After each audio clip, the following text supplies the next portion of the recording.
how did you know that it was your campaign to take on, or how did this come about for each of you? How did you end up here and having the courage to do something like this?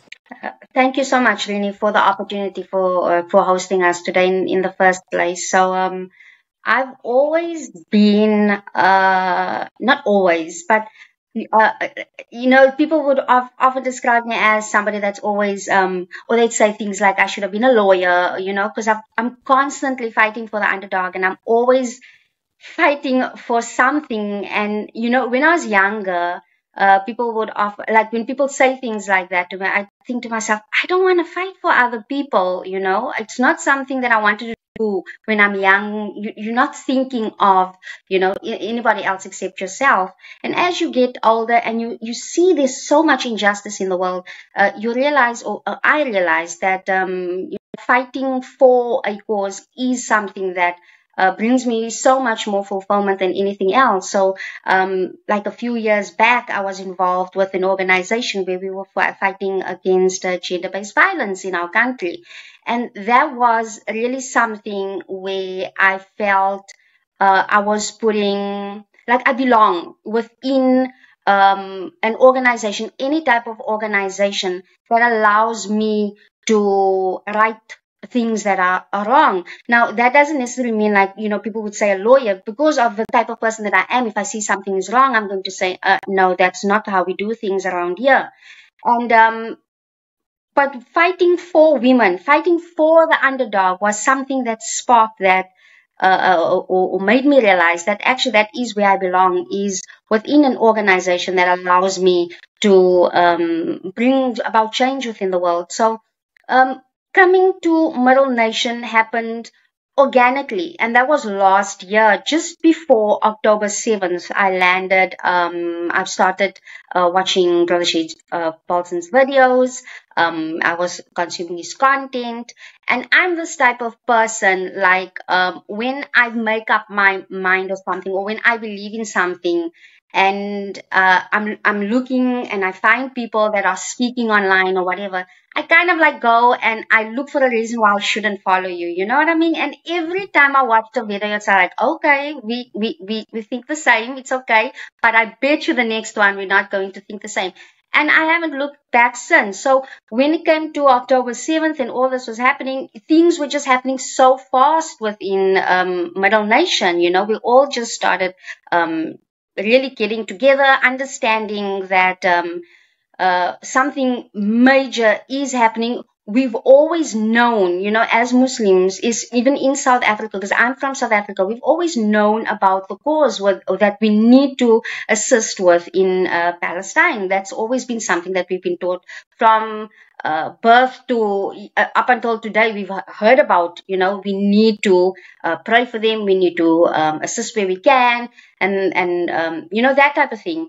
And it's always felt like prayer is extremely important for me, but this also gave me the opportunity to actually start doing something physically beyond just writing a tweet every now and then when something happens online. And because it started for me with Middle Nation, with doing the groundwork in terms of online, with social media and spreading the message and spreading Middle Nation content, and how that can be a long-term solution. Your role within the organization starts shifting slightly. Your relationships change with people. And eventually you realize that, we become a team, because then when Article 6 was born, Sister Semira was the one that has always been the one that has been the campaign leader for that. And we used to work together, because I would lead the brigades in terms of social media outreach and that, and we would collaborate constantly on how we can do things and where we can speak to people and how we can make a change. And that is how change happens within. And when you see things like when you realize that relationships change within an organization, you also take that, for me, I take that as some sort of proof that we can make a difference. Yes, the legal measures are there with our campaign. We understand that. But it also takes actually people that really believe in the campaign, because that is extremely important. So yeah, that's how I came to Middle Nation, and now it is that I've decided, well, I'd like to fix the world. It sounds so simple, like I'm fixing the world. No, it's not. And it doesn't come from a place of arrogance, whatever.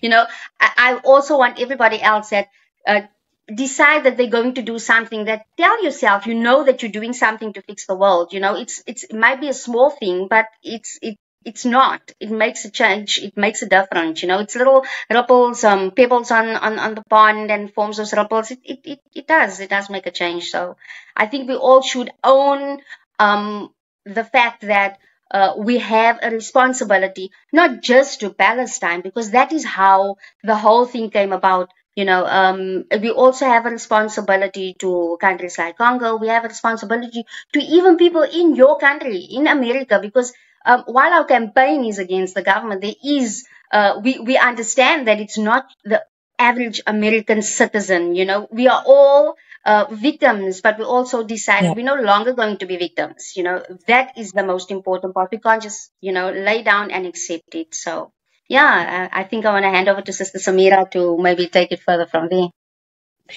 Yeah, Okay. you were right, spot on, Sister Anissa. Like what she said at the end, that this is a cause for everyone, including Americans, because they are the first victims, actually, of their own government. And that's what we've been saying since we joined the Middle Nation. So for me, I don't know even where it started, but I have always been, actually, since I was young, someone who doesn't just keep quiet whenever I see something that is not fair, something where which is like so obvious. And I wondered always, why are people quiet? Even my dad, he used to, well, like any Middle Eastern or African father, he is always following the news. News is like every day it's on, and it's always about international news and local news. And when when he sees those news, and I'm like commenting on it a bit, and I say, but that's wrong. Why is this not being stopped? And then he's like, well, it's not always that easy or that simple. Like he keeps saying that, and I'm like, and most of the time, subhanallah, that now that I think about it, it's always, well, it's because it's America. Well, it's because it's America. You know, that kind of justification. And I never understood what that means. I mean, so what is so different about America that they could just go ahead and cause all this havoc everywhere? And I really did not understand that part. And now, fast forward, I understand exactly what is happening, and how the US is treating everyone, as I said, including its own citizens and all over the world. So yeah, so this is something that has been with me. But when October 7 happened, I wasn't actually around. I was not around to actually see what is happening. I was not following the news because I was in an event, a family event. And when I came back, and everything was about like change, like a lot of things have changed, and people are talking about this and that, and I am like, what happened? And it was shocking for me that, and then the war immediately, the bombing started, 2-3 days after that. When I saw what was happening, it was just devastating. And I was looking at YouTube, like binging on programs about current affairs and all this, the debates. And luckily for me, Middle Nation video popped up in the algorithm in YouTube, and I just followed that. And I've been listening to Brother Shahid's videos, and I joined the discussion group, which is really good, Middle Nation discussion group, which is open for the public, and we discuss about geopolitical issues, about everything that is happening. And Brother Shahid is there. And when I then realized that there is Article 6 campaign that is run by the Middle Nation group, then I was like, oh, okay, that's very interesting. I first joined the brigades, I was not really active on the Article 6, but then they're like, you know what? You are perfect for campaign. You are passionate. Like, we could see it through you. Like, we think that you are a perfect person for to lead Article 6. And I'm like, whoa, wait, I've never, never been in a, funny enough, I've never been in activism before because I did not have the opportunity. Really? Yeah, I just follow up, but I've never been involved in activism because where I am, it's not something that is common. Like, we don't do that. You can do it on social media yourself individually, but not in a movement or in a community. No. So when they say that, are you sure? I keep telling them, are you really sure? Because I've never done this thing. And they said, you are the perfect person because that's what we need. Someone who does it out of passion, not because there is something in it for them or anything, just you will be perfect. And I'm like, okay, that's if you think, but I need your help because I would really need it. And that's how I just said, okay, it's fulfilling. That's the best part of it. Yeah. It's really fulfilling. It's like you're doing something. For us, for me personally, I just want to do a little bit that I can do. Because it's not obviously not going to solve the problem. But as Sister Nisa said, if you could do your part, if each one of us could do that little part that they can do, then inshallah, we will be able to change the world into a better place, inshallah. Yeah. So Sister Imane. Assalamu alaikum. Thank you for hosting today. My story does start very similarly to Sister Semira, Sister Nisa. I was very active when I was a child. I mean, I always thought about, this is wrong, this is this is that. The way I actually entered into Middle Nation was, my father always watches Middle Nation videos, and he was following Shaheed Bolson, and he would always send me videos of Brother Shaheed. And I started following him, I think, back in January when the Article 6 campaign on change.org opened. And I signed the campaign immediately. And I'm very vocal on my social media. And then one day, Shaheed followed me back on TikTok, and I was ecstatic because now I have the option to actually DM him. So I wanted to ask about the legalities of doing what I do, because I'm very outspoken and I don't know if I'm brash with what I say. So I asked him about the legalities of what I do on social media, because I know what he has been through with everything, right? So I did ask him about that, and he was like, well, I followed you because you do great work, so why don't you join us? And I was like, say less, I'm joining you guys. I am now part of Middle Nation.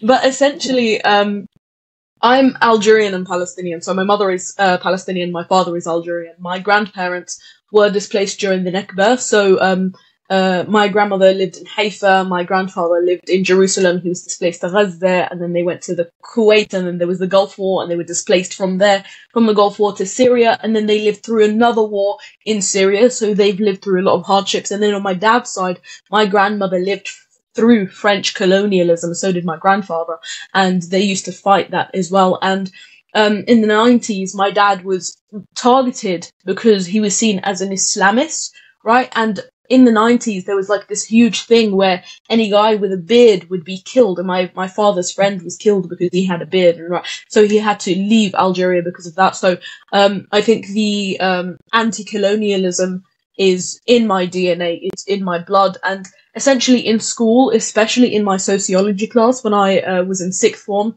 and sixth form is basically junior and senior year for America, right? So when you're 17 and 18, we have that as a separate thing from high school. In my sociology class, I was always the only one who was questioning the system in every way, shape and form. I mean, we would talk about education, and I agreed with Karl Marx, who I know is a Zionist, but I agreed with him because he said that school is a money-making machine, and I completely agree with that. I mean, it's mandatory for a specific reason. I talk about how indoctrination happens from a very young age, and I was the only person in my class who said this, and the only person in my class who was getting A stars, because apparently I was the only person who wasn't going through saying the exact same thing as everyone else. And that's literally the moment I realized how deep the indoctrination runs. Pardon me for saying this, but when I was a child, I used to always ask my dad, why is everyone around me so stupid? Now, I don't mean everyone was so stupid, but it was a question that I used to ask all the time. My dad's like, don't say stupid. They're not stupid. They're just not aware of what's going on.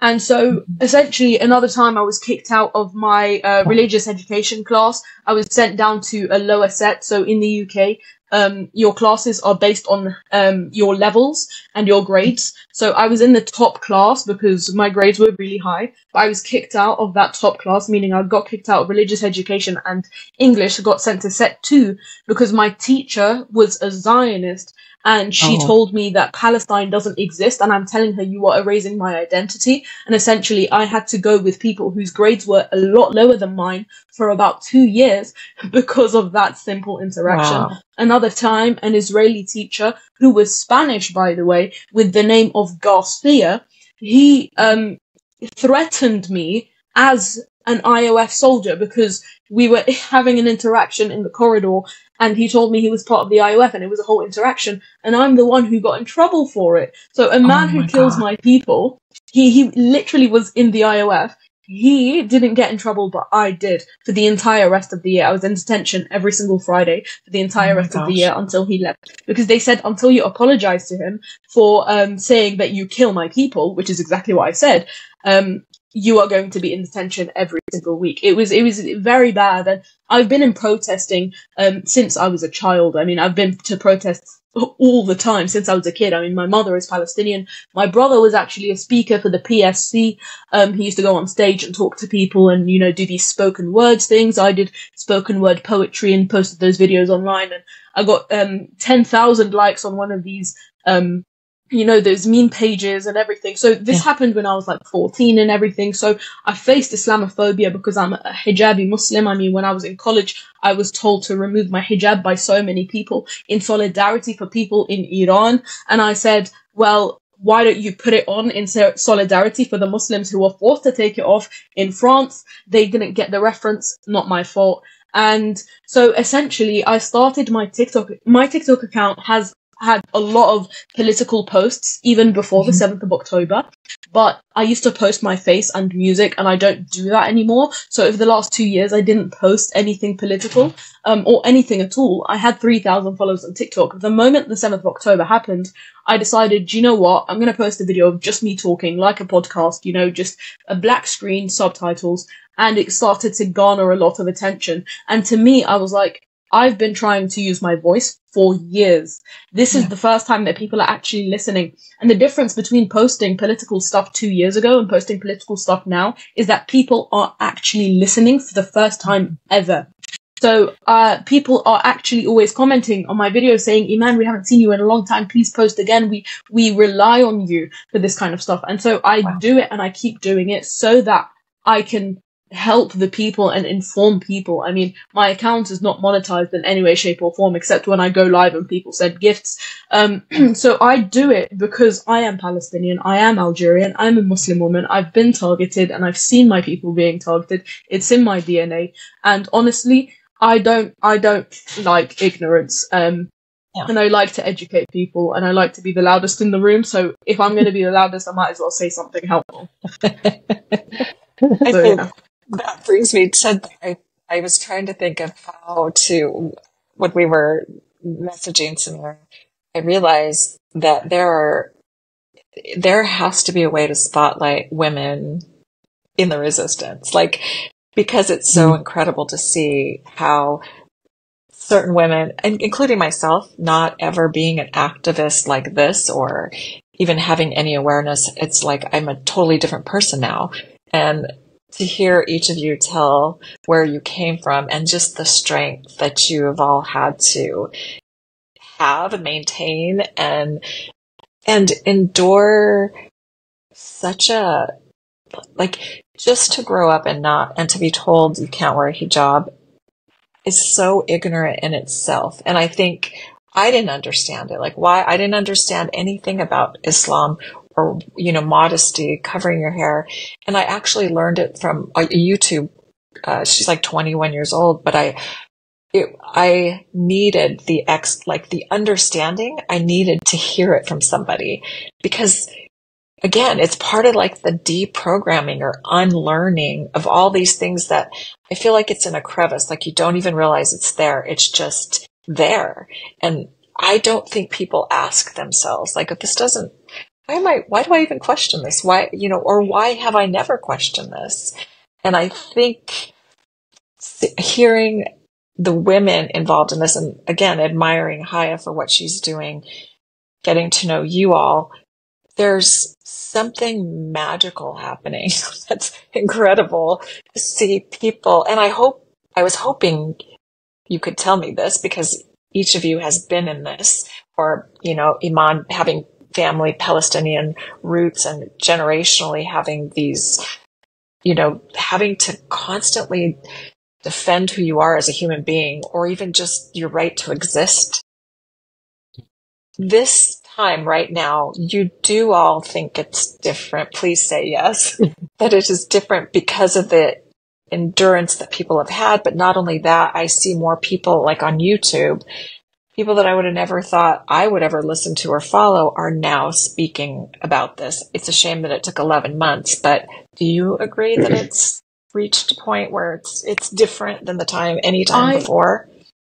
I personally agree it's different, not because of the people. Now, I'm contradicting your point only just to say that the US is losing its power due to the rise of the global south, and that is due to the people and the awakening that we're seeing. But I think the reason why we are able to be so vocal is because of the lack of power that the US has right now. I mean, if this had happened 20 years ago, no one would be able to say anything because the US's hegemony 20 years ago was absolutely insane. It was instrumental in the killing of millions upon millions of people, and so people would not be able to speak out the way that they do, and the people who speak against Islam and against POC and against absolutely everyone who doesn't fit into a white supremacist ideology, those people have a platform because this ideology of white supremacy is what leads. So essentially I think it's to do with the global power dynamics rather than the people themselves, and that's why it's the perfect opportunity for us to be calling for Article 6. I would agree with that, but I would also add the changes in time, besides the politics, is the social media itself, the availability of social media everywhere, and the fact that actually it took a genocide for us to wake up. That tells you something. I mean, we had to see genocide with our own eyes for us to get up and speak up. Because these things that they are doing has been happening for a long time. It's for years. Yet now, when we saw it so up close within our phones, that's when we realized, okay, this thing is really brutal. This is violent, As Sister Iman said, 20 years ago or something, it might have happened. It might have been happening. But we did not see it because it used to happen in secret, or the media would not report it. 100%. Exactly. So I think the social media and the fact that we actually witnessed genocide, we are eyewitnesses. We are literal witnesses to this genocide that have changed a lot within us globally. Yeah, I agree. I think that then will lead me to tell me, because when I first learned about this, and I had done a video before I even really fully understood, I had watched, I believe it was Lucius Riker had done a video about Article 6 and calling on our leaders to, our political leaders, to basically make us all aware that we were violating our own laws of protection that we're supposed to have. So explain, if you will, what exactly is Article 6? What does it state? What does the article itself state? How is the U.S. violating it? Sure. You want to? I will. It looks like Iman's is reconnecting. It looks like. Oh, there you go. Okay. So I will start with what Article 6 is. So Article 6 is the United Nations Charter is part of the United Nations Charter. This charter has been signed by each and every country. So it's a framework to maintain peace and cooperation among nations, the whole United Nations Charter, I mean. So Article 6 says that if any member state, any country is found to be persistently violating the principles and the values of the charter, which is to keep global peace, essentially. So if any of these members is found to be persistently violating this principle, then they are going to be expelled upon the recommendation of the Security Council, and they will be expelled by the General Assembly. So the Security Council of the United Nations will recommend the expulsion of that member that is persistently violating the principles of the United Nations Charter. And then the General Assembly would then, based on that recommendation, will vote and expel that member from the United Nations. So this is what the Article 6 states. And the reason our campaign is against the United States is because it's based on the belief that no other country, no other member state has violated the Charter as persistently as the United States. So if there is anyone to be expelled from the United Nations, it is going to be the United States, because no one has done more damage to world peace than the United States.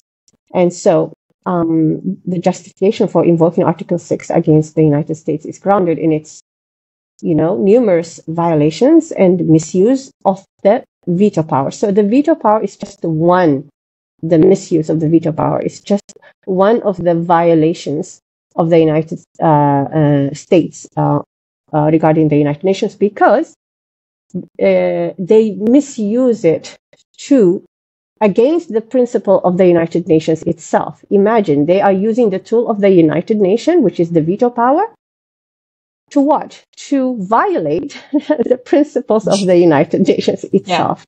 You see? So that's what that's why we think that the United States. So if the veto power, the misuse of the veto power is just one of the violations, but there is numerous violations that the United Nations. In fact, we can even argue that they have violated each and every charter, each and every article in the Charter of the United Nations. Yeah. Okay. Has anybody ever been expelled? Has any nation state ever been expelled from the UN? Has this ever happened with anybody else who's had as many persistent violations as the US has had? No country has had as many persistent violations as the United States, and so no country has ever been removed. I mean, some countries have come close, but they never have. Sister Nisa, I'll hand over to you. Okay. Yes, no, she hit the nail on the head. In a nutshell, that is what has happened. It is rare.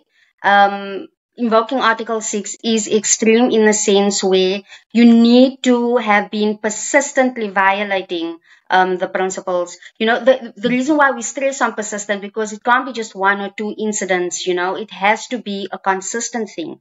And like Sister Semira said, and like Sister Imane said, United States of America has been the number one perpetrator against peace. We believe that they're the number one enemy against peace, which is why we also believe that they don't have a right to have a seat discussing peace, keeping operations, having all this power, all this, international influence, because they are using the United Nations as a tool to commit all these crimes worldwide, within its own borders and worldwide, with impunity. So we do say that because people also have this impression that the United Nations needs the United States, but it's not. It's the other way around. The United Nations becomes that tool that they use that makes them where they refuse to be held accountable. And our campaign, calling for invoking of Article 6, the first thing that we want is accountability.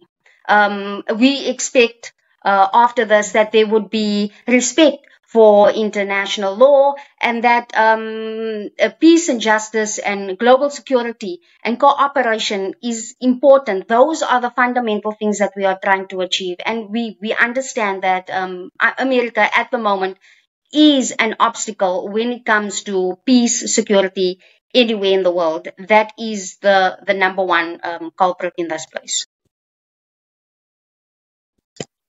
So there's a couple of things that I'm thinking as you were saying that. Can you explain how does the UN, how do these protections apply to us here in the United States? What is persistently being violated against its own citizens? Like, can you give me an example of things? I can give you a plethora of examples of things. I mean, the US has been violating the United Nations Charter persistently, even within their own country, which is a direct reflection of how they act in foreign affairs, right? I mean, think about it. 117 people, on average, are killed every single day in the United States of America through just gun violence, okay? If we look at any country which has a similar population, let's say Indonesia, right? 832 people were killed in Indonesia in the year of 2022. That means that is about 2 people a day. In 2022, in the United States of America, 21,593 people were killed. So we're looking at 832 to 21,593 people killed every single day. And then we also look at the fact that around 1 or 2 American soldiers were killed every day in the Iraq war. 1 or 2 American soldiers in a war were killed in a day. And then we also look at the fact that every single day across the entire globe, around 27 children are killed or injured every single day, not including in Gaza, because this statistic came out before the genocide began. 27 children killed or injured a day. In the United States of America, through gun violence, 23 children are murdered or injured every single day. That is the same, pretty much, as every single global conflict worldwide combined, right? So the USA is practically a war zone. The incarcerated rate in the US makes up 25% of every single person in the entire globe. 25%. Even though there's only 300 million of you guys, there are 8 billion people in the entire world. 25% of the people who are incarcerated are American in the United States of America. And of course, it's disproportionately people of color. This is a systematic targeting of minority groups, including indigenous people. That's why you have a group called the Missing and Murdered Indigenous Women, because of the white supremacy that comes with all of this. And then you spoke about your son and how he was brutalized by the police, and the police killed 1,163 people last year. 1,000 people killed by the police last year. Around 40% of the people killed were unaccounted for in their ethnicity wise. It just says other or says unknown.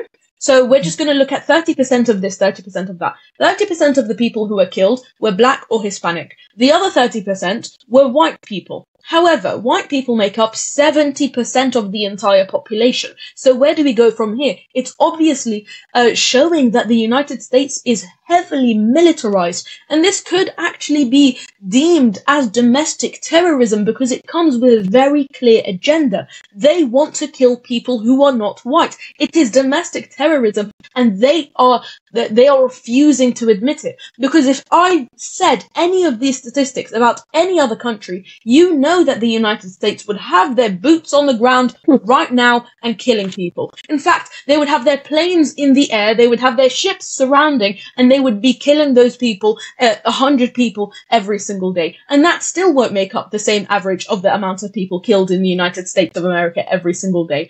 I mean, the US is in a system of white supremacy. It is built on white supremacy. Even though they try to hide it behind the guise of Zionism now, they hide it behind the guise of this and that. They repackage their ideologies. They reinvent their ideologies. But in actuality, it's always been white supremacy, megalomania, and colonialism. That's always it. They want power, they want money, they get it through white supremacy. They believe in the supremacy of their own race. And this is something that is undeniable with this statistic that we are seeing with every single day, where people of color are being absolutely brutalized in the United States of America. And Brother Shahid Bolson calls this a form of ethnic cleansing.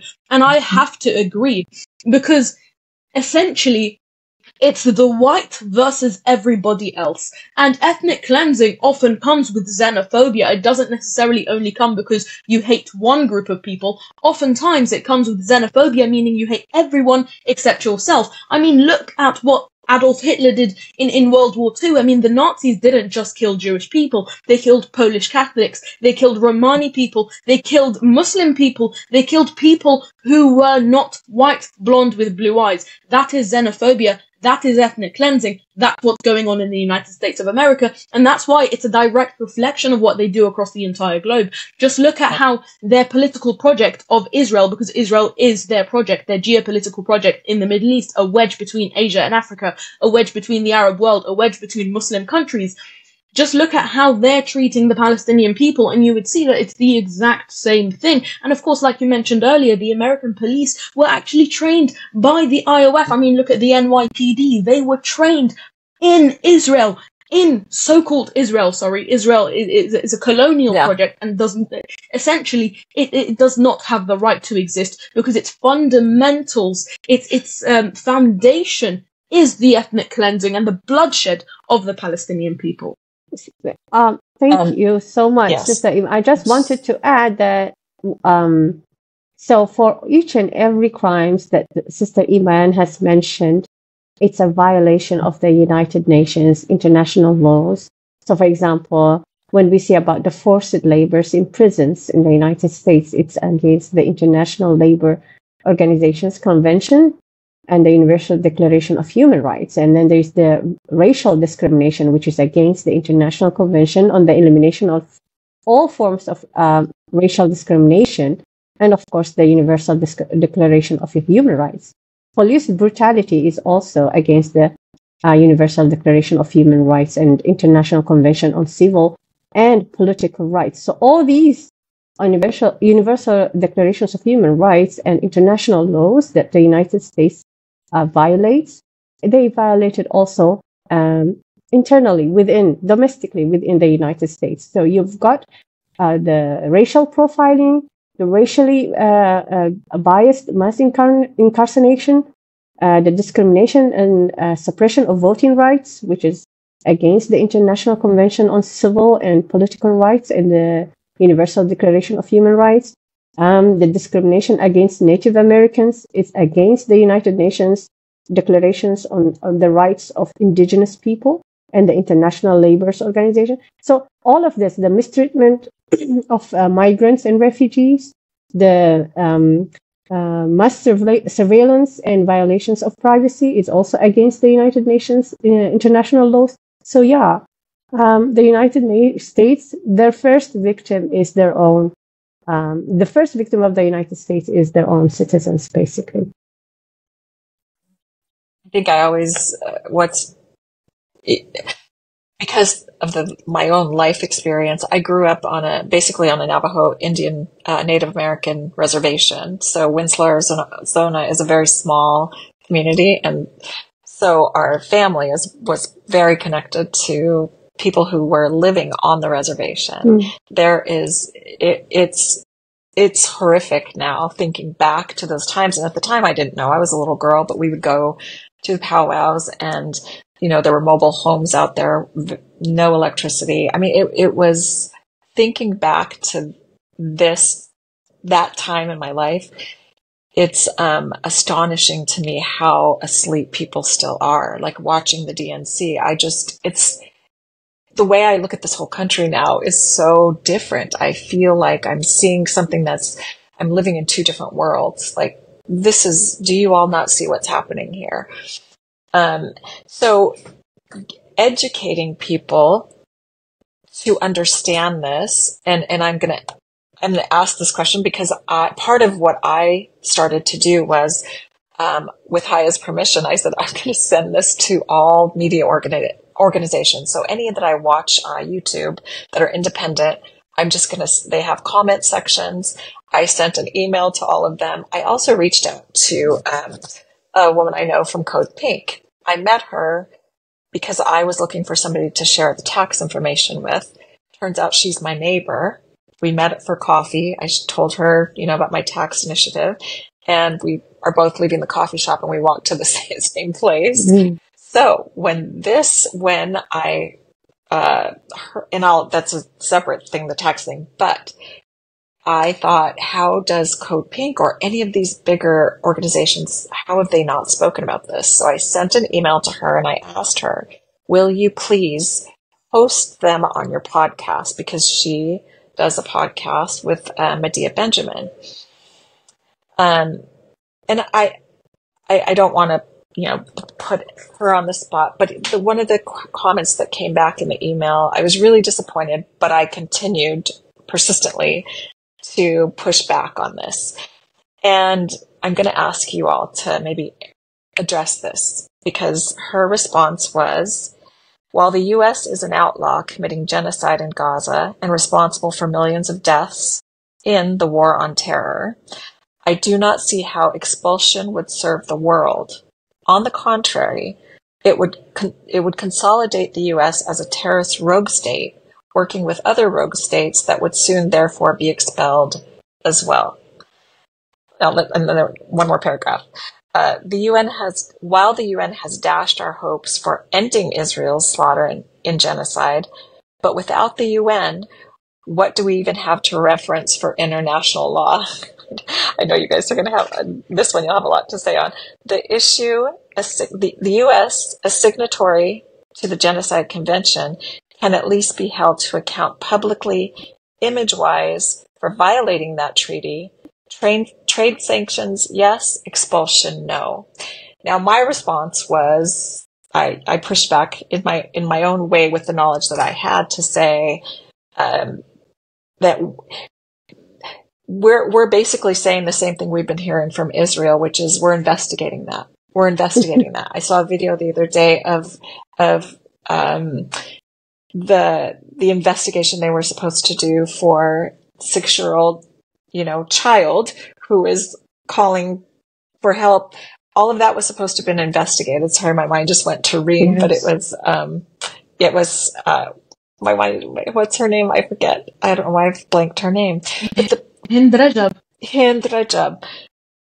How is it that after 190 something days, our State Department is still saying they're investigating it? So essentially what I'm saying to you is, this is the same thing. The U.S. is saying we're investigating ourselves, or they're being given the authority to investigate themselves, which is never going to happen. They're never going to call themselves out on what they're doing. So can you just address both of those points? Because the second thing I want to say is, I understand that the U.S. has not even made the payments that it's supposed to, the 22% of whatever the budget is that's supposed to be paid to the UN.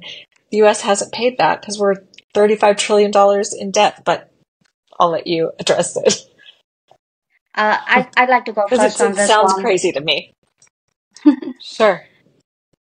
So, you know what? And it comes, like you said, it comes from decades of the same mentality, and that comes from America, propaganda, teaching everybody that we the greatest nation on earth, and which also, even if it's in entertainment, those are things that people are programmed with, that you cannot defeat America. And but it all comes down to, firstly, it is things that they say, and that is how they get people to be submissive, because you believe what they are telling you. And that is how they are able to use violence, because you won't be able to retaliate, because you believe that they are all powerful. But in actual fact, they are using the United Nations to greenlight their crimes by using veto power for allies, for themselves, or by corrupting the organization. The United Nations is not just the General Assembly. It is not just the United Nations Security Council. It has organs as well, such as the ICJ, which is working to when it comes to the genocide, not just with Palestine, with different cases happening right now. So, United Nations is not completely useless. The problem is the corruption that exists within a certain entity of when it comes from America within the organization. So we don't believe that the United Nations is unsalvageable. We think that it can be reformed. We do think that it is possible that they can be expelled. The reason why that is because the Charter makes provision for that. And it has never been invoked before. Now, if people could say, but it's been invoked before and it didn't work, yes, perhaps you could have that. But it all comes down to being programmed into believing that the United States of America can never be held accountable, and that is not true. As we can see, there's a shift happening. America is being isolated politically, economically. A lot of member states and a lot of countries are moving towards BRICS. They're moving towards the global south, where alliances are being formed. And you can see that happening, whether it's in Africa, whether it's in Asia, countries like Russia, China, all that. You can see the shift is happening. And America still, Broshi says this very well, says they still have this thing about narratives. And that is how they are able to keep people believing that it can't be done. But when people dig deeper into searching for the truth, because a lot of people even think that America can veto the invocation at the Security Council. But that's not true, because the Charter makes provision for them. They need to abstain. So they just educate themselves, find out what the truth is, dig a little bit deeper before forming your opinion from articles online, this person's opinion there, that person's opinion there. They can form their own opinion by researching, go to the root, go to the source of information to find out how this can be done, because it is possible. The Charter makes provision for it. So, yeah, that's my 2 cents on that. Yeah, I will address the fact that one of the responses that was made was about how the United States may go rogue. If it's expelled, I don't know how more rogue it can get, but okay, the reason why it went rogue is because we actually gave it the tools. We gave them the power through the United Nations. And that's why they were able to cause all this rogueness around the world. We are basically just taking that tool and we are saying no, because you are abusing that tool that was given for supposedly for peacekeeping. You're abusing it, and therefore we need to take that. It's like taking away a dangerous toy from a child. Literally, that's how what this is all about. We've seen the United States misuse it, and therefore we are taking it away from them. So, and this is not something that we just cooked up. It's in the Charter. It's an article that is within the Charter. So we have a provision for it. We are just asking them to invoke that article to implement it. And therefore, it might end up differently. It might end up with not expelling the United States, but taking away some of the tools, like some of its rights, like the veto power or anything. We don't know. But because there is no such thing, so there is no provision in the Charter about how to take away the veto power or, all those things. But there is a provision for expulsion, and they meet all the requirements for the expulsion, and therefore we are going for it. And that would start a conversation, a discussion within the United Nations to say, well, what should we do to a member state that is doing all this? Well, we have to do something. We have to put it into account, like to hold it into account. And it's not only just a member, it's any member in the General Assembly, but it's in the United Nations Security Council, which is even more dangerous. As we've said before, the Palestinian genocide is a US, as a result of the US veto. It's a genocide by veto, basically, by the US veto. We could have had ceasefire a long time ago, and we could have avoided it diplomatically if the United States was on board and it was fulfilling its United Nations obligations to keep peace.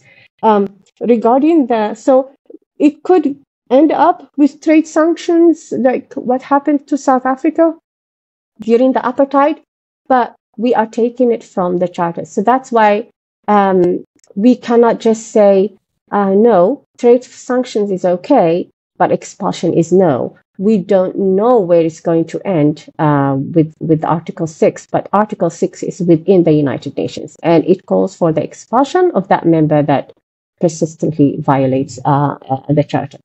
I will let Sister Imane talk about the finances, and if she has anything else to add. Thank you. Thank you.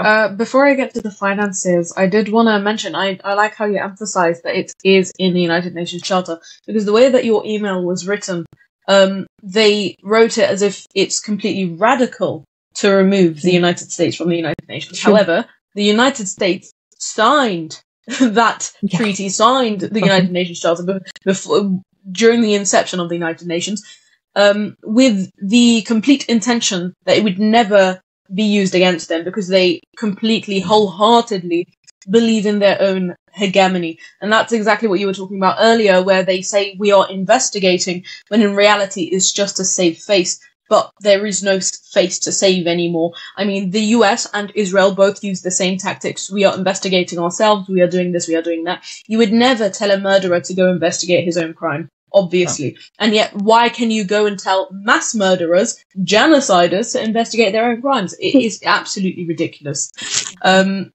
So essentially, they believe in their own exceptionalism to a point where they don't realize that it's becoming their hubris, their fatal flaw, where they genuinely believe that they are completely untouchable, especially so-called Israel.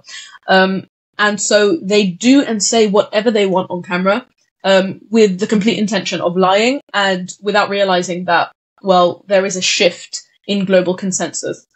But moving on to the financing, like you mentioned, they are in arrears on their payments. They always pay late, or they just withhold that payment. And like you mentioned, 22%. Now, the United States is supposed to actually be contributing 27%. But American Congress in 1993 said, well, no, we're going to cap it at 95. So they're not even holding up to their own promise of 95%, which is 2% lower than it was supposed to be. So essentially, they're always paying less than they're supposed to be. I mean, in the beginning of the year, they wanted to veto a ceasefire resolution in Gaza, and that was in January, but they were about to lose that voting ability because they were in arrears on their payments for 2 years. So essentially, they paid that money as soon as possible so they could go and veto a ceasefire resolution to ensure that the Palestinian people are killed. I mean, if they voted no, and that's it, cool, oh, we voted no, we didn't want it to happen. No, they vetoed it to make sure that the Palestinian people continue to be killed. So essentially, like I mentioned before, currently the US funds 22% of the United Nations body, which can be considered a significant portion of the United Nations budget, but the argument that a lot of people use, that expelling the US would collapse the United Nations, like what you said in your email, that ridiculous email, I'm sorry, it is completely ridiculous. Mm-hmm. It completely overlooks multiple important things to consider. I mean, first of all, other member states can increase their contributions to the United Nations, which wouldn't necessarily put any strain on them because we're talking about a less than 1% increase for most of the countries. So essentially, this could open the possibility of creating a more balanced and more equitable funding model of the United Nations. And then on top of this, we should also consider that without the US's influence, the UN might just be able to operate more ethically and effectively because they'll no longer be forced into admission by the US's violations of the principles and their veto power. And there's also the point of the global support. So especially from the global south, they could fill this financial gap and reduce the corruption that is linked to the US funding. So like China, for example, as of 2022, their GDP was 73% of the GDP of the US. And the amount countries contribute to the United Nations is based on their GDP and GNI. And so China is almost there. They're almost the same as the United States of America, which means they're going to be paying the same or even more very soon. So it's not that problem. It's not that big of a problem. And finally, this long-term stability and credibility that comes from the United States' absence would benefit the United Nations. It wouldn't be bad for it. It would benefit it. As would international cooperation with potential partnerships and from the private sector and philanthropy supplementing the United Nations resources based on the no justice, no profit principle. So essentially, removing the US from the United Nations would be beneficial in absolutely every single way, shape, and form. We are talking funding, we are talking sociology, we're talking ethics, we're talking morality. So without the US's influence and funding, the UN would have the ability to operate more independently and in accordance with global consensus, which isn't on the side of the United States and on the side of the G7. The United Nations would start focusing on moral and ethical and legal operations without the coercive power of the US's interest. So essentially, we could get to a more effective and respected institution if we do remove the United States from the United Nations. And that's why we want to invoke Article 6. Because again, it's not a radical solution. It's not something out of the blue. It's not unprecedented. It is something that they signed on. It is something in the Charter. And we are saying we want to invoke this article in the Charter because every other article is being violated. Sounds like we'd have a more harmonious planet if this happened, because absolutely. I mean, it's. I think what I'm learning, and what I guess I've learned, is that the U.S. relies on us. As the DNC really showed me a lot. The U.S. relies on the ignorance of us to keep operating the way they do with impunity. It's imperative for us to stay ignorant, and they do everything they can.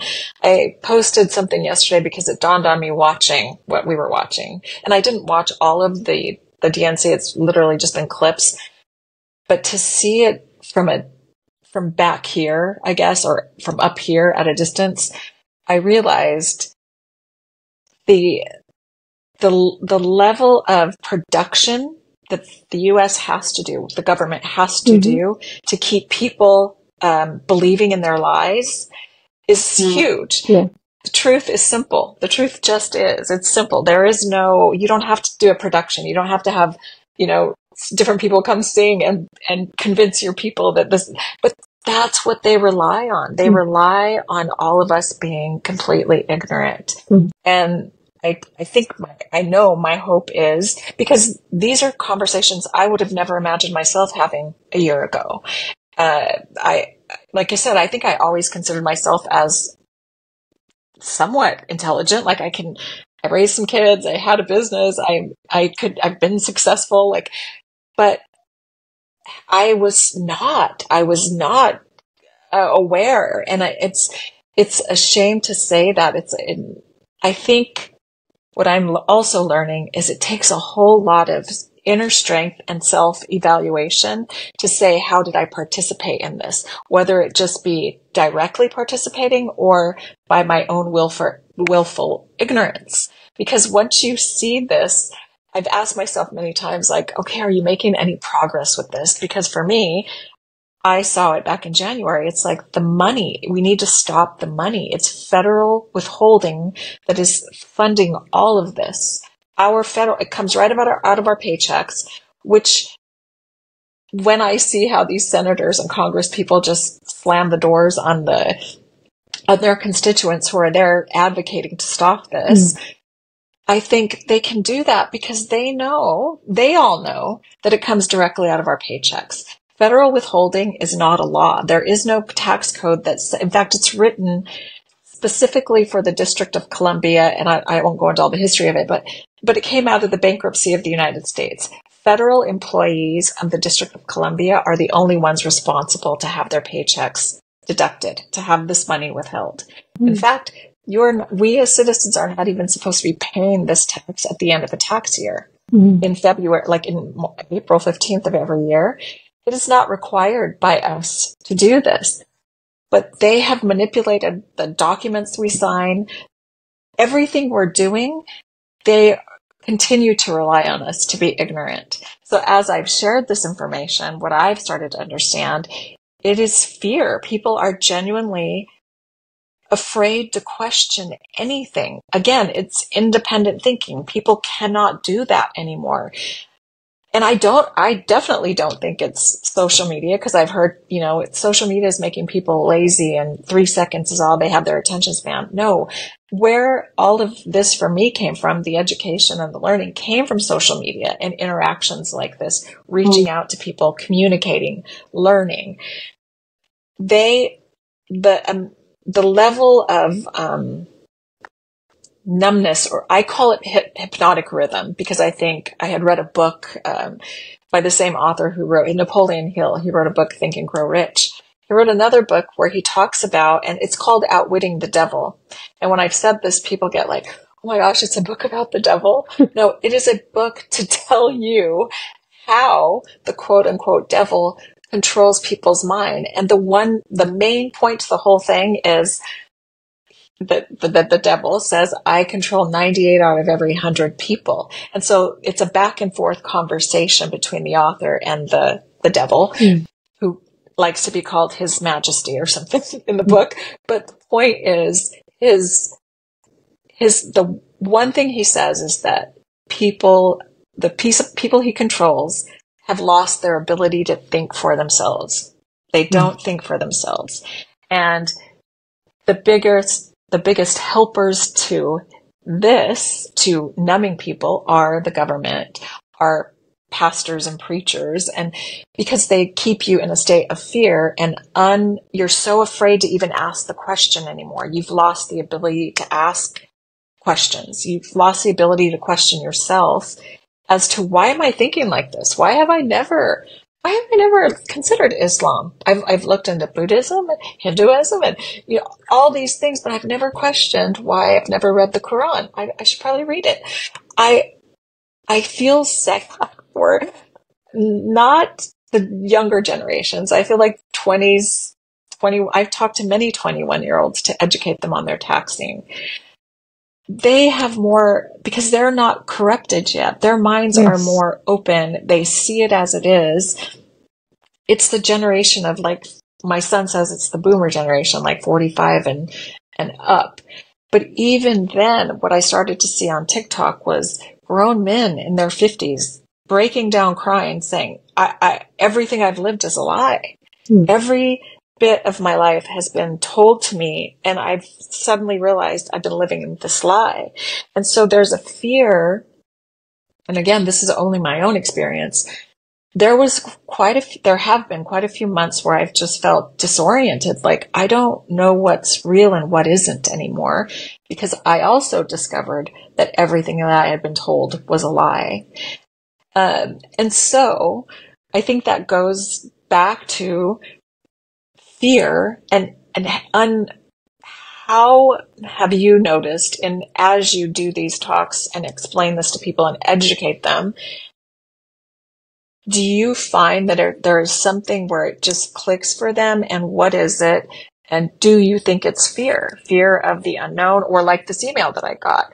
No, we can't do that because it will just be tyranny if the U.S. has never conducted a peace talk has ever created peace that I'm aware of in any country. So what tyranny are you talking about? What kind of rogueness could they possibly do when the U.S. is actually, I believe now that it is the U.S.'s genocide. Israel is just the proxy. Whatever that whole thing, that's just the proxy. It's the same thing with Ukraine and Russia. This is the U.S.'s genocide. I fully believe that. So maybe you can help me with that. As you've educated people, do you find that you're having to meet them where they are? And when I say meet them where they are, is it like just not understanding it or not being willing to admit that they know nothing about this. They know nothing about the UN. I didn't even know what the UN does. What is it that finally will help people to see this is maybe my question. Is it fear that's blocking their awareness, or is it just lack of awareness altogether? I will just share a little bit. Sorry. Go ahead, Nisa. Okay. I think it's a Nisa, basket of things. Yeah. I think it's fear. I think it has to do with the fact that not wanting to admit, like you said, that you don't know. I think it has to do with the fact that you don't want change, that it is okay. You tell yourself, you believe that it's okay, that as long as I'm fine in my house, my rent is paid, my mortgage is paid, I've got food on the table, I'm fine. You know, so as long as I don't see what's happening there, then I'm fine. So I think, and it's a lot to do with the fact that the conditioning of the mind and the type of education that is being put into the system. Because like you said, it is not that social media that is causing the problems or you know, that because that is not in the history books. So it's not in the textbooks about Palestine or whatever. You don't find it in the textbooks. It's not being spoken about. It's not being taught in schools, whether it's in America, whether it's in other Western countries. They are not willfully teaching, you know, children these things and what you know, about the morality about it and why it's wrong and that. For me, whatever you see basically in the movies, the way that America portrays itself from Hollywood is a lot what is happening on the ground within education. And the reason why I say that is because when you have a conversation with an American, it sounds like you're speaking to one of the characters in those Hollywood movies, that they literally believe that. And it comes back to the critical thinking skills. There's a pet peeve that I have, and it sounds, you know, some people might think it's not that deep. For me, it is, you know. America's economy is based on the military-industrial complex, which means also that they send their people over to other countries to go and fight wars, so that it benefits not average Americans, benefits a few within America.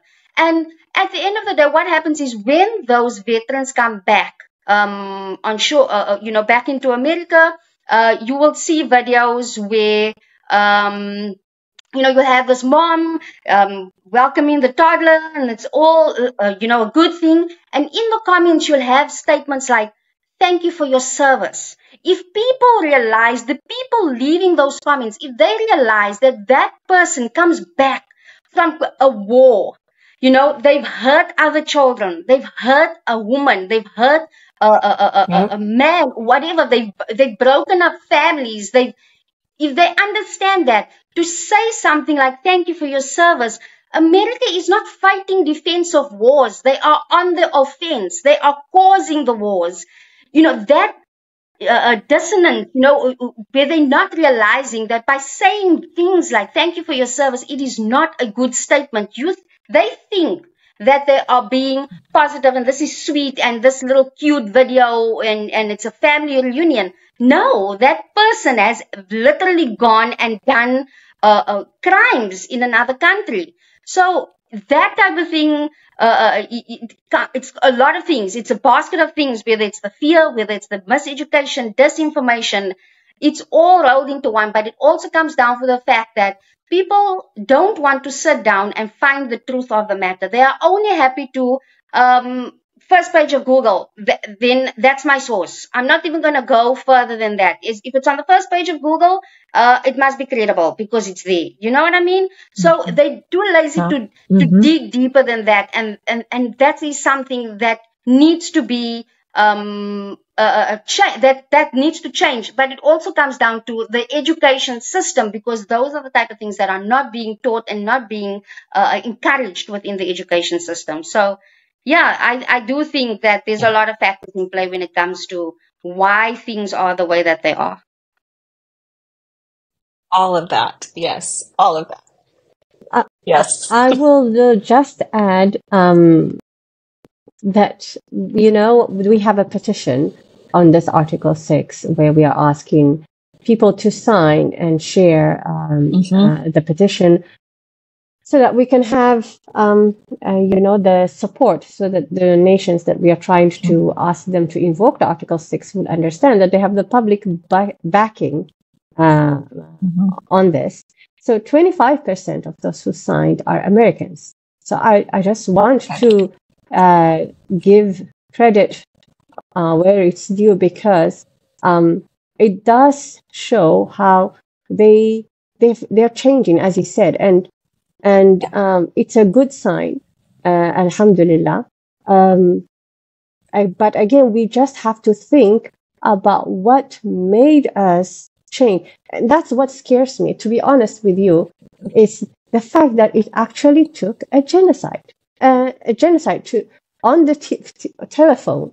And there are still some who still haven't woken up, they are still in their fast sleep. But people, it took us to see people shredded, killed, bombed on our phones for us to wake up, which is really, that gives me shivers me a little bit. Like, why would it take us this far, to move, to make to raise our hand to do something.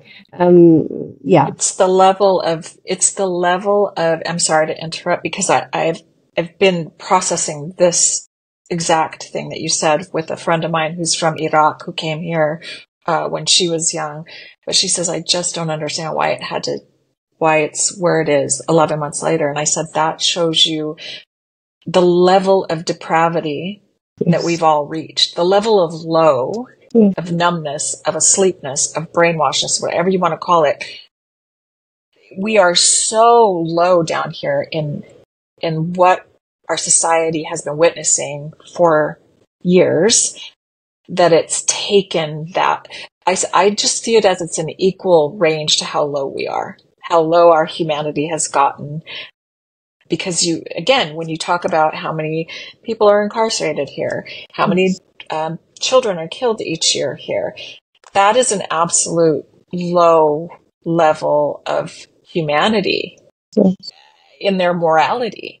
And so it has taken a whole entire population of people, 2.3 million people, to get to a point where they're being targeted at will, assassinated, children shot in the head, seeing children with half of their skull blown, like things that no human being should ever have to experience, witness.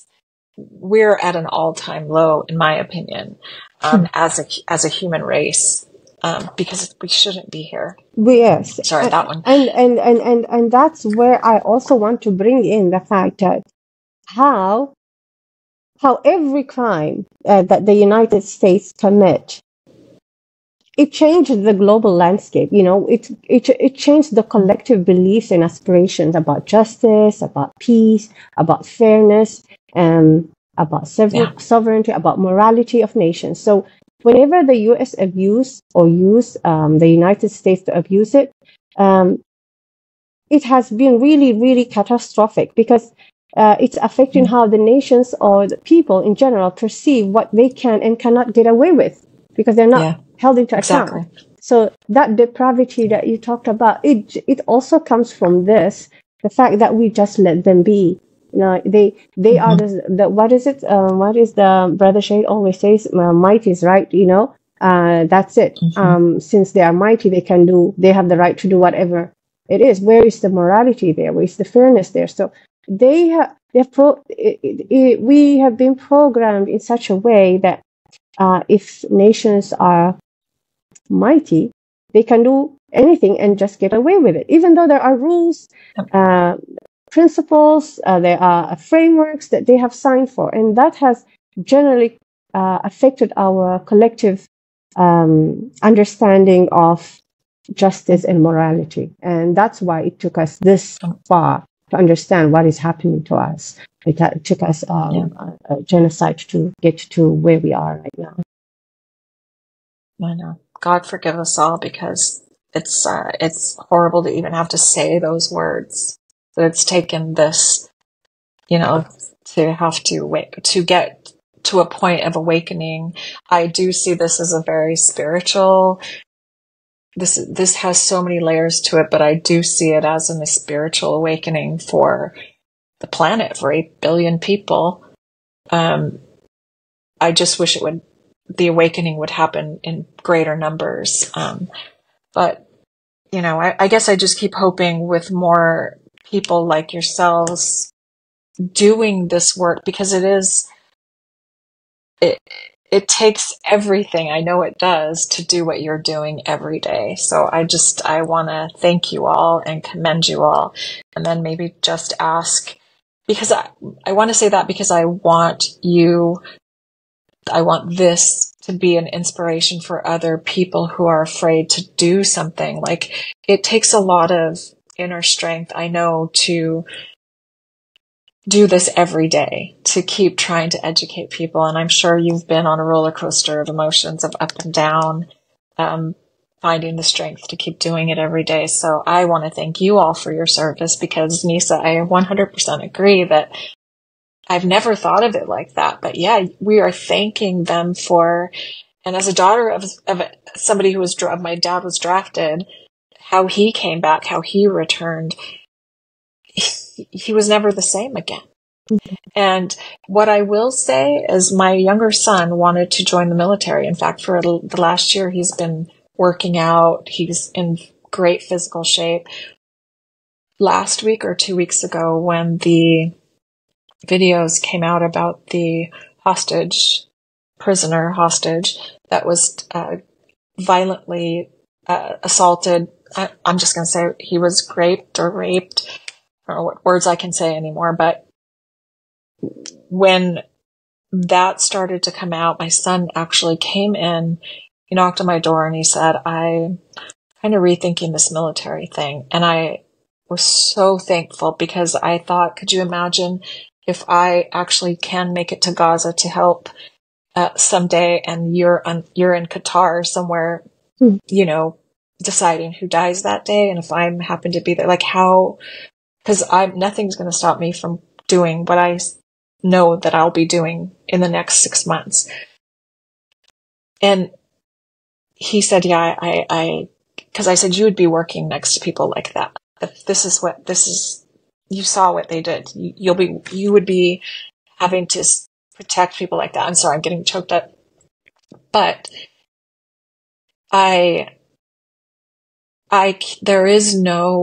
there are no more words anymore to justify what's happening. So I guess I see you all when I say thank you for your service. We have to do everything we can to wake people up faster. And doing this every day, I know it is difficult. And so I want to thank you all, because you are courageous, brave, incredible women, beautiful women. And I want people to be inspired by just hearing you and seeing the passion and just the truth that you all are sharing. So final question, what happens next? Is there a number of signatures that you have to get? And then what happens? How does it progress from here to finally have this happen? Yeah, there are a few steps that you have to take to be able to invoke Article 6. So firstly, we have to have this petition reach 100,000 to be able to have it considered in the first place, to be able to take it to bureaucratic level. So essentially we are at, I think last time I checked, which was yesterday, it was at 88,500 signatures. So we're only about 11,500 away. And then essentially we take it to a bureaucratic level and we start lobbying member states, because we as civilians or as organizations, we can't take it to the Security Council. It has to be a member state, meaning we'd have to lobby countries across the entire globe to take this to the Security Council, and countries that would be more than willing, countries that are brave enough to take it to the Security Council, and countries that we primarily focus on, I mean, ones that we talk about all the time, are ones in a group called Group of Friends in Defense of the United Nations Charter. and that group contains 18 countries that want to defend the United Nations Charter, meaning they would love to uphold the Article 6 would love to uphold Article 6 because it's part of the United Nations Charter and it would stop the US from violating the US Charter, meaning they are successful in defending it. And those countries include Russia, China, Iran, North Korea, Nicaragua, and Algeria. And I always focus on Nicaragua because Nicaragua actually took Germany to the ICJ, so the International Court of Justice, not too long ago, just a few months ago, for being complicit in the genocide of the Palestinian people. So they were brave enough to take Germany to the ICJ, meaning that we can have a country who is who can be described as an underdog, a country that has been affected by American hegemony, a country that has been impacted heavily by all of this. It would be very symbolic of them to take this initiative in the Security Council. And then after this country takes it to the Security Council, you'd have a vote between 14 countries, because the US would not be allowed to vote. They would not allow to vote yes, no, or veto, so they can't veto this solution. So essentially, they have to abstain from this vote as per Article 27 of the United Nations Charter. And so all the member states of the Security Council would vote on this. And this means that you have 4 member states who have veto power that can veto this. However, 2 of those countries are Russia and China. Those are 2 of the permanent member states. They are in the group of friends in defense of the United Nations Charter, so they wouldn't do that for that reason. Yeah. They also wouldn't do it because they are part of the global south, and they are on the side of the global consensus right now, and they are against American hegemony. So essentially, we know that they wouldn't use their veto powers. And then you have the British and the French. These ones are a little more unstable in a sense where we don't know what they're going to do, but it's unlikely that they would veto because of the reformations that are happening right now. And the UK has not vetoed anything since 1989, which is a very, very long time ago, especially when you compare it to the fact that the US has vetoed 14 resolutions in the last 2 years. So you go from 1989 to 14 in 2 years. Oh, and let me just tell you something, yeah? 12 out of those 14 were in favor of Israel. Yeah, so so it's unlikely that they would veto. Same thing with France. I mean, especially with France moving into a leftist government, even though we have Marine Le Pen, still there, I think it's quite unlikely for them to veto. So that is an obstacle that would possibly halt the entire Article 6 campaign. However, if someone does veto, if we don't get enough votes, or if a country vetoes, it's still a win-win solution for us, because like we were talking about earlier, we want more people to wake up. And what better way to do that than bringing every single piece of evidence that we have of the US persistently violating the United Nations Charter to the Security Council, and have a media frenzy over it. What better way to have people realize what's going on? I mean, American media, CNN, Fox News, all of your media is going to come out and say, this is unprecedented, this is completely against democracy and it's not good at all. And then you're going to have media from other countries who are going to say, you're not from Texas, this is great. Oh, how do you know that? I'm sorry. You've been covering your accent for a bit. I couldn't tell. I was thinking Texas, but I wasn't sure. No, you're right. But it's true. That's exactly how it would go. They would say it's unprecedented. This would never happen. And because we'd have to bring evidence, because part of the Article 6 thing is you have to bring evidence for absolutely every single claim that we're making. So we'd bring evidence of their violations within the country, so domestic violations, and then foreign affairs and international violations that they've created. And then, so you'd have the entire world, every camera in the entire world on the United Nations Security Council.